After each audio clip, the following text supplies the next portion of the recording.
Today, we're talking about something we all need. In this episode, we will discuss how to replace judgment with curiosity in tough conversations, using practical language shifts and mindset tools. Learn how to communicate your needs without blame, reduce conflict, and build stronger connections. At the end of each episode, we ask our listeners to share some of their triumphs and fails. Well, I would love to share a triumph from one of our listeners today. I'm going to tell you about, she's actually a friend of mine. She'll tell you her story about her and her family. So she listened to one of our episodes, the episode about apologizing and feeling the need to constantly apologize and how we can turn our apologies into more communicative language that reduces the impact of us constantly apologizing. So she went mountain biking with her family and found herself kind of falling back a little bit in the pack. And some of them had to wait for her while they were continuing to drive. I just said continuing to drive while they were continuing to bike. Shows you how much I mountain bike they were while they were continuing to bike. And instead of saying, I'm so sorry that I was so slow, or I'm so sorry that you had to wait for me, she shifted her language to, thank you for being patient to me. And that was a triumph. And I think that was a triumph. So yes, to all of you out there who are making these shifts in your communication, high five. I wish we could give you a physical high five, but take this as a virtual high five.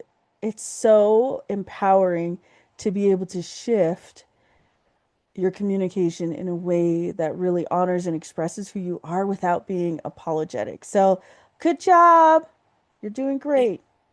I love how she applied this to her personal life and not just her professional life. Yes. This is a skill that can be applied anywhere of showing up and expressing gratitude instead of apologizing. Yes. Yes, yes, yes, yes. All of those things. Welcome to Communication Skills for Working Women. I'm Elizabeth. And I'm Rose May.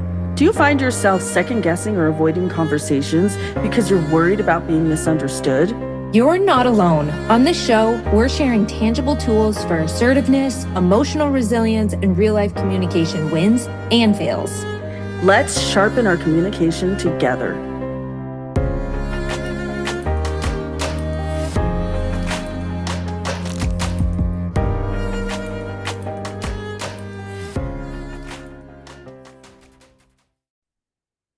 We are going to be talking about replacing judgment with curiosity in hard conversations. And this matters because judgment shuts down connection while curiosity opens it up. Absolutely. And I have a story to share about this. And while I'm telling this story, I want you guys to know how much shame I feel in sharing this story. But I think it very much represents the connection that we're looking to establish and create with other people. So I was working in an environment that was pretty established, and our project was well underway, and there were a couple of us who were working on this project, and at the last minute someone had to leave and that person had to be replaced. So the person who came in and replaced our fellow coworker, let's just for lack of a better term, let's just say it felt very difficult to get along with this person. There were some interactions that had been really negative throughout the project as we were working together. And I don't know that, looking back, I don't know that I can necessarily say that I was kind or unkind. I was pretty neutral. There were some things that I did notice that seemed to rub others the wrong way that I thought maybe were really kind of jerky, honestly. If I'm being honest, I thought that some of that behavior was really jerky. I tried to stay pretty neutral because it was a tough situation to walk into for anyone. I couldn't imagine walking into this project. It was a huge project, so much on the line. Anyway, at the end of this project, this person who was called in at the last minute came to me and she said, thank you for being kind to me. I'm going to tell you, I was taken aback when she said that because I didn't think I was being particularly kind. in my own way or intentionally I kind of just felt like I was kind of being normal. We needed to get this project like underway and moving and going. So I didn't really have time to, I don't think anyone really had time to be kind. Oof, this is sounding worse and worse, but this is the reality of the situation, y'all. So she said, thank you for being kind to me. And we started talking and having this conversation. And she opened up and shared a lot of things that were going on in her life. And when I tell you, I felt about 1 inch big in that moment for making so many judgments about her behavior after hearing what she was experiencing. I can't even tell you, you guys. And I'm sure that we've all had this experience to some degree. I'm just verbalizing this for the world to hear. And so I'm feeling very embarrassed in some ways right now. And also, this is real life. But the connection that we were able to make in the half hour that we spent talking was, I still think about it. I still think about how powerful that connection was. And it doesn't excuse or dismiss any of the behavior that took place during that project while we were all working together. But it does provide some context. And just having that context, just being able to sit with her and to chat with her and to connect with her, I felt all of my judgment just slowly just disappear. It was like the tide washing out all of this judgment. And I wish that I could have asked myself more questions during that time. Again, this was a very high pressure situation. So I can't even see myself thinking to ask these questions, because you're just on autopilot and you're going and you're going. So I wish I Yeah. had thought to ask myself these questions before, and and I feel like if I did, our our relationship could have been better earlier. Not that it was bad. It just wasn't great. And I don't think that it wasn't necessary, right, to have that kind of relationship. So I wish that I had asked myself just these questions earlier. I've noticed that judgment usually shows up when I'm feeling hurt or threatened or even just insecure, or there's things that I want to accomplish. Yes. And it's like my brain is just scanning for what's wrong instead of moving to that place of curiosity. And that's really what our brain does. It validates our stories. And it's called confirmation bias. And so that's a really normal thing for us to all do. And also, judgment often feels like it's controlling things. You were in a high pressure situation, you guys had a Yes. lot at stake, you made a huge shift midway through, Mm-hmm. which feels jarring or Mm-hmm. wrong. It can make you feel just a little bit out of control. So, judgment sometimes can feel like control. And it shuts down that real connection, keeps us in blame mode or any other type of negative place we want to be that feels good to us, unfortunately. And I will say blame mode is probably the mode that I was in the whole time. If I'm being 1,000% honest, yes, there was a lot of blame, like constant blame. And again, I feel so incredibly bad because I know that when I've been in those situations that she's described, or when I've been struggling with things in my personal life, I know I'm not pleasant to be around. And so, yeah, I went straight to blame mode. It's interesting how you described when you started to understand her that you felt, I think you said you felt the tension like Yes. release. Yes. And that is what curiosity does. When you can move to that state of curiosity, it opens up your mind to relax a little bit. It removes pride Mm-hmm. because you're approaching someone with the desire to learn more instead of from blame or instead of from a place of authority. You could have said, I've been working on this project longer than you have, and I Yep. know what's going on. I And did say that in my mind. Not out loud, in my mind, not gonna lie. right. which is all very normal to do. And then from her perspective too, like she's trying to establish herself and she Mm-hmm. needs to go in and say, I can do this. Well, and catch up on what we've been doing for months, right? Like she had to come Right. in like ready and prepared. Right. Yeah. So, she comes in and immediately those judgments and things start coming, or Mm-hmm. you're thinking, oh, she's so rude, or could she behave like that? Mm-hmm. And when you shift to curiosity, the thoughts start to turn into, I wonder what's going on with them. I wonder what information she needs. You start to use the word I wonder instead Mm-hmm. of they are. Yes, really takes you away from a place of blame. And I so badly wish I could rewind and just ask myself even that simple question, like I wonder what's going on with her that's led to this reaction or that's led to this, interaction. And I probably could have guessed, honestly, and that would have Mhm. just created so much more compassion, within me. And doesn't this too take you to a place of roles and like that's not your job, right? No, no. That's not your job. That would be like the boss's job or the manager's job or someone else's quote unquote job to come in Mm-hmm. and help navigate those things. But I Mm-hmm. was working with a coaching client today that they were approaching a meeting, feeling some different feelings around aspects of this meeting. And one of the questions I asked was, what type of professional do you want to be in this setting? Right. Which was a question of curiosity. And it changed the whole entire way she started looking at things. Hmm.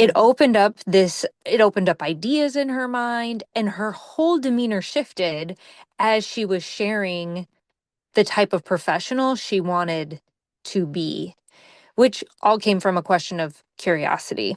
Yeah. So let's, did you have something? No, no, no. Keep going. Let's hop into these training and technical things that we really want to get into. So, number one, let's get super, super practical here.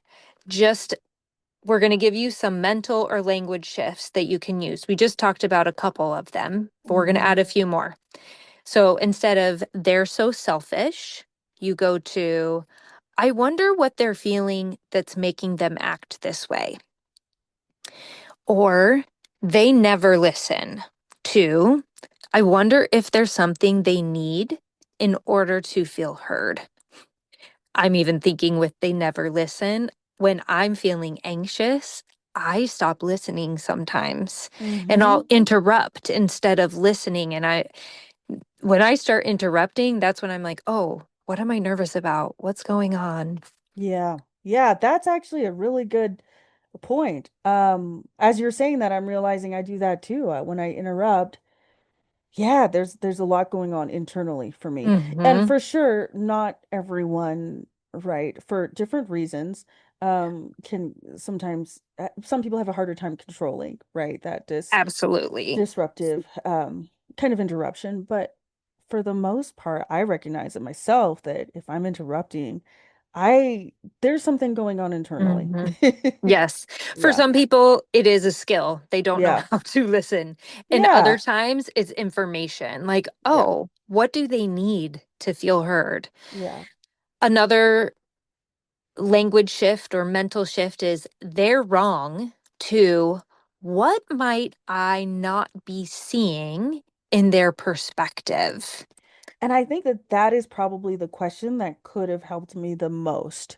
Mm, What might I not be seeing coming from her perspective? Again, thinking about someone who is jumping in brand new, no relationship with any of these other coworkers, having to catch up on months of work, right? Like, I think that if I had just asked that, I, even if I didn't know the context of her life, it really would have shifted the way that I interacted with her, it you would be know? really interesting too to hear what she was seeing coming into an intense project Hmm. in the middle of it. Well, that's a good question. That might be a conversation for another podcast because I did ask her actually, Oh. and her perspective was it was very different from what I expected. And listening to her say, when I got here, this is what I observed, and I found myself like, what? And then I took a step back and I'm like, yeah, I guess it would look like that. If you're jumping into this thing midway, not realizing the stress that everyone else was under to accomplish this task, this so much money was riding on this. Mm, So much. And I think everyone was feeling the pressure of that and feeling the pressure of just being able to per to just to acquire the outcomes that we were looking for. And so, yeah, after I asked her that, I thought, wow, I would not have guessed that this is what this looks like on the outside.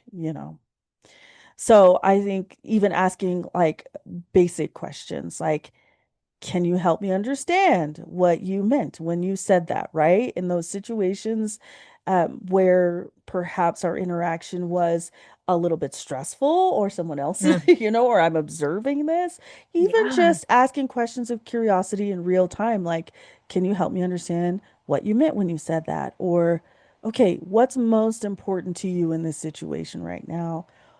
Even how are you feeling about what's happening here? Having those real time answers and that real time reflection, I think, can really get us out of this cycle of they're wrong. They never listen. Why are they doing this? All of those things. Like just being able to ask those questions as they're occurring. I'll, when I see someone really thinking about something, I will even ask, what are you thinking about right now? And not Hmm. everyone likes that question. It can feel a little intimate or maybe a little too intrusive, Yeah. but it is often met with appreciation. Yeah. And people will say, like, I'm always amazed at what people are thinking about. And it's often not the situation. They're Mm. often considering something else that's going on in their personal life or their professional life, or they're applying it to something different. And so being in those curious questions can just open things up in a really positive way. Yeah. Yeah, absolutely. And they're not passive questions, right? They're active questions. They're keeping you out of this blame cycle, out of this blame loop or this that I think we fall into naturally, very A- naturally. Absolutely. So let's talk about a few mindset tools that help us replace judgment with curiosity. Our bodies are great tools of information. So notice your body. Often, judgment comes with tension. So we've talked about taking a breath before. We've talked about pausing before. Mm-hmm. I have an individual in my life that I can see their shoulders creep up to their ears as Oh, they yikes. become more tense. And I'll say, soften your shoulders. And I even do that with me. So notice your body when you are starting to feel judgment. And Mm. as you soften your body, you will soften your words as well. Another thing to do is assume good intent. This is a skill that I continue to work on. I am very bad at this. I I truly think it goes back to our brain is there Totally. to our brain is It's protecting. constantly It's yes. protecting you, right? Defending you, absolutely keeping you from danger. And Yes. sometimes people's behavior is dangerous to my Mhm. ego, to my self-esteem, Yep. to even the mood in the moment, right? Yes. Yeah. Absolutely. Absolutely. So assuming good intent takes practice. So give yourself a break if you maybe assume that someone is out to get you, or you assume that they are there to maybe not out to get you, but they're out to just take care of their own needs. So soften your body and then choose to assume that that individual is doing the best that they can and that they are wanting to help. I really do believe that most people that everyone is really doing the best they can. I agree. And I believe we are doing the best that we can, even with Yes. our tricky brains that are Abs- sometimes lying to us. Absolutely. We're also doing the best that we can. I think as you're talking about assume good intent, I think one of the things that I find myself thinking some is this person, especially in this situation that I'm talking about, this person was really out for themselves. Mm, And when I got the full story, I realized that there was a reason that this person was, there was a reason why it looked like this person was out for themselves. And so, even recognizing that you don't know the full story, you don't know where this person is coming from, right? Being curious about admitting, like, there's more here than I understand right now, and that's okay. And again, I don't want to excuse anyone's behavior because I also feel like I believe we have a responsibility and we to be accountable for our own behavior, how we treat people, how yes. we talk to people, the things that we, the way that we interact with people. We have a responsibility to be accountable for that. And also, there are times when we don't know the full story, and that could really provide some context and soften our judgment and help us to be more understanding, or even help us to interact in a different way that could be much more productive Right. than the ways that we're coming in, right, in that present moment. And when you even just say, I don't know the full story, I don't know everything that's going on, Mm-hmm. that that opens up the opportunity for you to assume good intent. So Mm-hmm. all of these things help you, they're all interconnected in Mm-hmm. helping you show up in a curious way. And then really anchoring in on your values. Just like that client I was working with earlier today, asking her the question, what type of professional do you want to be in this meeting? Anchor in on your values. What type of professional do you want to be in that conversation at work? Mm. What type Yes. of what type of mother do you want to be? What type of spouse do you want to be? What type of friend do you want to be? It doesn't just have to be in that professional environment. This can apply to all things, and anchoring in on your values can change everything for you. That is probably my one of my most favorite tool is just getting settled in my values and remembering what kind of person I want to be. No matter what's going on around me, at the end of the day, I want to be able to say, like, I'm proud of myself for the way that That I handled I- this situation or that I interacted with this person. And sometimes I am proud of myself when I show anger. Sometimes I'm very proud Yes. of myself when I advocate for myself or I'm advocating for someone else or and so I don't necessarily want this to sound that sound that I'm proud of myself in the sense that every time I interacted with someone, there wasn't a negative emotion or feeling or something like Right. that, right? Because I'm very, I believe it justified, right? To be angry sometimes at the way that people are treating other people. And so anyways, just anchoring in my personal values, no matter what the situation is, really, really helps me to be able to step back from maybe a reaction that I might have Mhm. to being much more mindful and intentional about how I'm treating someone. And that's a value for me. I want to just speak really quickly to what you mentioned about feeling angry or having maybe some responses that we would deem as negative, and that there is so much power in all of the emotions and feelings that we have, and all of them can be for your good. Mm-hmm. All of them can be for your good. And just because you're angry doesn't mean you've walked away from your values. It's Absolutely not. it's giving you information around Mm-hmm. your values. Mm-hmm. And so embrace everything that comes up. All of the things can be powerful, good things. Yes, absolutely. So the next time you're feeling judgment rising in a hard conversation, take a second, pause, and ask yourself, what else could be true here? And what might they be feeling or needing right now? We've linked a worksheet slash reflection sheet that has questions in the podcast description for you to use if you'd like. Please don't feel obligated, but know that it's there. It's a resource for you. Remember that curiosity doesn't mean that you have to let go of your boundaries, of your values. It just means that you're trying to understand, which is the only way forward if you care about connection and reducing conflict. If you found this episode helpful, be sure to share it with someone who could benefit, and don't forget to subscribe so you never miss an episode. Your support means the world to us. We'd love to connect with you on Instagram at Communication Skills for Women, or send us an email at communicationskillsforwomen@gmail.com, or check out our website for personalized coaching at communicateconnectthrive.com. If you're looking to be part of our community, we've provided a link to our Facebook group as well. Until next time, speak clearly and listen bravely.